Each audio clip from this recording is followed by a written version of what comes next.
учениците, които показаха търпение и разбиране в тази интересна ситуация. Колеги, ето това е стимул да се мобилизирате и да продължите уверено, точно както сме го планирали, т.е. както вие сте го планирали и сте подготвили всички предварителни материали. Изключително много благодаря на директора на Средно училище Гранчаров, госпожа Неня Панасова, която е сред нас. Много благодаря на господин Георги Иванов, директор на това училище Домакин, за това, че за първ път в природните науки правим такъв урок, изнесен от учители от две училища. Със сигурност имаше моменти на адаптиране, но мисля, че ще се получи. Благодаря и за съпричастността и реакцията, все пак, за да тръгне техника. Приятен час! Тази регулация на системите в човешкия организъм. Нервната система, точно така. И този час предстои да говорим отново за нервната система и по-конкретно за главния мозък, тайните, които крие той, всичко, което съдържа в себе си, като устройство, функции, взаимовръзката между нервната система и околната среда и въобще много други интересни неща. Виждате една странна картина. Свирепо озъбено куче, изплашено котик. Какви асоциации предизвиква у вас тази картинка? Този момент ще продължда с бормашните. Първоначално музиката провокира във вас какво? Спокойствие. Но какво прави с вашата нервна система, с кората на крайния мозък? Възбужда дразнене, т.е. имаме възбуждане. Но, проявявайки се шума от бормашината, какво се случва? Имаме второ огнище на възбуждане. Тоест първото вече е задържано и говорим за така нареченото възбуждане и задържане. В следващите часове, когато ще имате повече възможност, само казвам, че това може да го разгледате. То е изключително интересно, тъй като е анализирано и установено от руския учен Сеченов. Защо го казвам? Защото са много интересни опитите, които той прави. Само ще кажа, че за да направим връзката с вас към това, което след малко виждам, че е подготвила госпожата, възбуждането, задържането, всичко се основава на базата на рефлекса. Тоест, справите бързичко, ето го е в училище. Така нанасяме централната бръзда. имате задача да нанесете централна и странична бръзда. И да помислите, какви дялове се формират в резултат на това деление. Можеш направо с линия. Така се прави. Директно.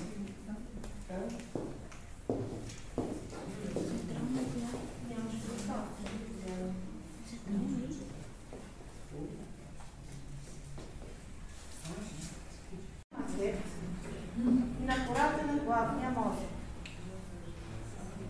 Означете отделните зони и ги оцветете с цвят по ваш избор. Означете отделните зони, дадени са ви бръздите. Това, което ви току-що направиш. Отделните зони и ги оцветете. Вие имате за задача на този макет, изработен срез на главния мозък, да направите и оцветите малък мозък, мозъчен ствол, да изрисувате докъдето ви стигне времето бръздите и доколкото можете отделните дялове. Знам, че е много. Време за работа 10 минути. На вас също ви помагат на двете групи по едно от децата от иновативния клас. Социални задачи и лабораторни занятия. Да. Учениците. Да. Защото аз съм информатик и трябваше всичките костици на ръката и аз ги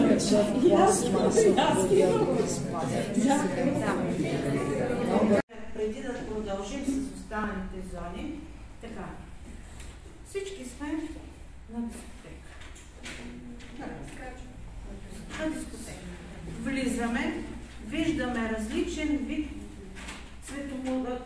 лампи. Тоест, със зрението възприемаме не една, не две, да кажем 5 различни цвята от лампите. След това възприемаме музика.